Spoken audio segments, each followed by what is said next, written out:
Amati begitu ya, tetangga kita ada Malaysia yaitu di wilayah Johor yang mana ini menjadi pusat data center memperlihatkan begitu bahwa memang memiliki kemauan yang all out untuk menjadi revolusi data digital khususnya di wilayah ASEAN. Sebetulnya menarik dari isu tersebut apa yang bisa dijadikan point of view dari Anda menyikapi hal itu?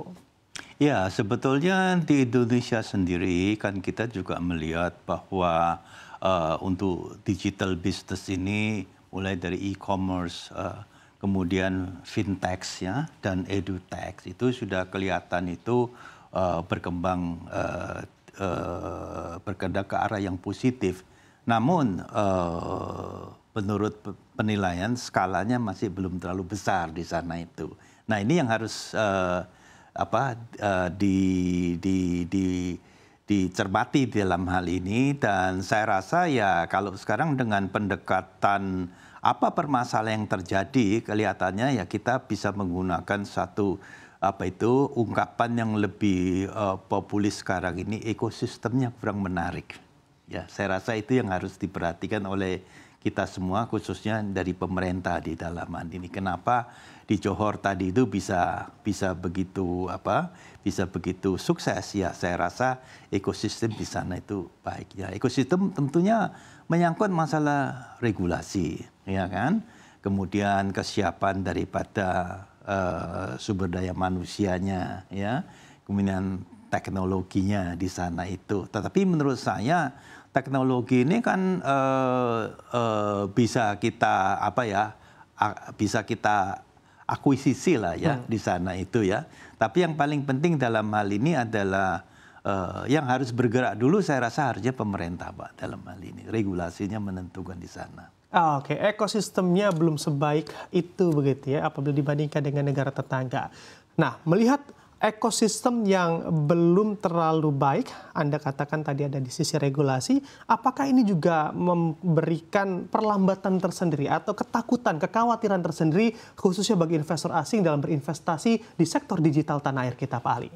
Ya, kita bisa melihat tidak saja di sektor daripada digitalisasi, tapi kita juga bisa lihat dari industri yang lain juga ya. Jadi industri yang masuk relokasi ke Indonesia juga mengalami banyak hambatan ya. Nah, kenapa? Ya saya rasa ya itu banyak faktor kan. Nah, yang kita bisa simpulkan bahwa banyak faktor itulah yang menyebutkan bahwa ekosistem kita ini kurang menarik di sana itu. Oke. Nah, sektor digital ini kan sangat luas, Pak Ali. Betul. Kalau kita kaitkan juga dengan investasi, investor lebih melihat Indonesia ini unggul di sektor digital yang mana turunannya? Atau memang secara keseluruhan memang belum menarik bangsa kita? Mungkin kalau kita lihat salah satu perkembangan yang luar biasa ini kan jumlah pengguna internet kita ini mencapai tadi disebutkan 220 juta lebih ya di sana itu.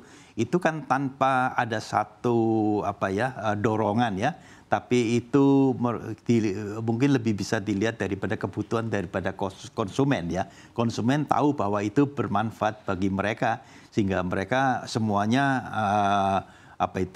berlomba-lomba dengan investasi membeli perangkat, khususnya katakanlah seperti handphone sebagai salah satu terminal yang dia butuhkan di sana. Jadi itu sudah baik sebetulnya ya. Tapi bagaimana ini tentunya pemanfaatan mengkonversi daripada apa yang telah dicapai itu menjadi menciptakan satu nilai ekonomi yang tinggi, itu yang perlu diperhatikan di sana itu. Dan saya rasa kita lihat aja ya di dalam ekonomi itu kan selalu sebetulnya kita kenal dengan namanya triple helix kan ya. Jadi 3 elemen utama, yaitu 1 pemerintah, kedua pelaku bisnis, ketiga adalah akademisi di sana itu, ya kan. Nah di sini juga kita harus menyadarin bahwa banyak yang kita bisa menyimpulkan bahwa sukses daripada suatu negara atau suatu pasar itu disimpulkan hanya kerjasama daripada 3 elemen ini baik. Tapi kerjasama yang bagaimana? Ya. Nah ini kita melihat bahwa seharusnya yang pertama yang harus bergerak dulu itu adalah pemerintah. Ya, dia harus bagaimana membuat kondisi itu menjadi sehingga memberikan peluang kepada pelaku bisnis di dalam hal ini, entah itu kemudahan regulasi, apakah itu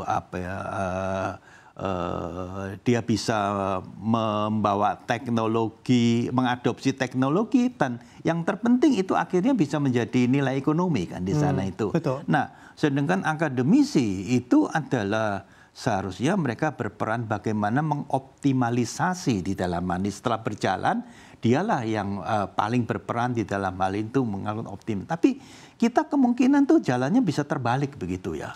Jadi akademisi jalan dulu, Pak. Begitu, Pak. Ya. Jadi itu yang harus diperbaiki menurut kami. Kalau di sektor atau di industri perangkatnya sendiri seberapa menarik menurut kacamata investor, menurut Anda juga, Pak Ali? Ya, saya rasa banyak, contohnya begini ya. Jadi kalau pasar tuh ada 3 ya menurut kami. Yang pertama adalah belanja pemerintah. Tidak besar, tapi itu 100% bisa dikontrol oleh pemerintah di sana itu. Pasar yang kedua adalah domestik. Lumayan besar ya. Indonesia juga lumayan dalam hal ini. Contohnya kalau handphone itu kira-kira ya 50 juta lah di sana. Tapi 50 juta itu hanya 3% daripada global kan gitu kan. Yang ketiga adalah tentunya pasar global di sana itu. Nah, jadi sekarang kalau katakan kita ingin menjadi pemain di bisnis ini, kita harus menjadi pemain global. Entah siapa pemainnya menurut saya tidak terlalu penting ya. Apakah itu investor dari dalam negeri, apakah itu investor dari luar negeri. Ya. Nah, biasanya mereka akan mengawali bagaimana mereka menguasai pasar domestik dulu di dalam hal ini. Kemudian pelan-pelan mereka akan memberikan pasar regionalnya. Karena menurut kami pasar itu yang paling mahal, ya, bukan investasi, bukan pabrik ya. Siapa yang punya pasar itu adalah yang paling berharga di sana itu. Nah, pasar itu nantinya mau diberikan kepada siapa di sana itu, ya kan? Nah, jadi kalau katakan mereka melihat bahwa untuk yang domestik saja setelah dijalankan ternyata banyak hambatan, tentu mereka tidak melihat bahwa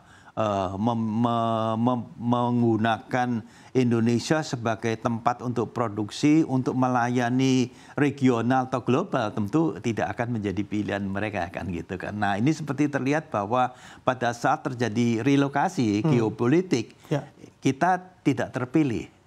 Nah, itu saya rasa harus diperbaiki dalam hal ini. Oke, apa yang salah dari pemerintah kita? Apakah memang kembali lagi pada ekosistem dan merujuk pada regulasi, Pak Ali? Banyak, Pak. Jadi contohnya salah satu adalah untuk produk ini itu kan banyak menggunakan import ya, untuk elektronik khususnya di sana itu. Pada saat kita mengimport produk ini, maka kita dikenakan yang namanya prepayment tax. PPh pasal 22 ya, 2,5% untuk yang standar ya, yang lainnya bisa lebih tinggi dari itu.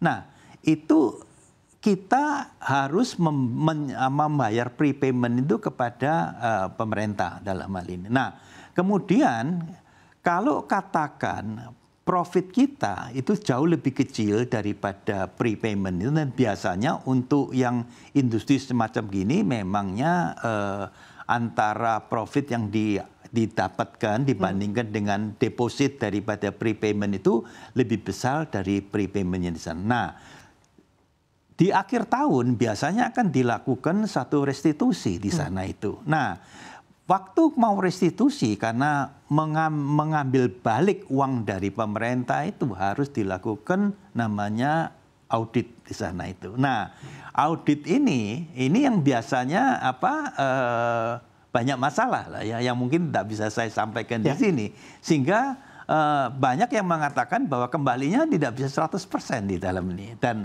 lama di sana itu ya. Jadi itu yang mungkin yang salah satu ya dalam hal ini. Jadi kalau di negara lain menurut saya prepayment tax itu sudah nggak digunakan lagi. Tapi kita masih digunakan. Itu satu poin yang sangat menentukan di sana itu.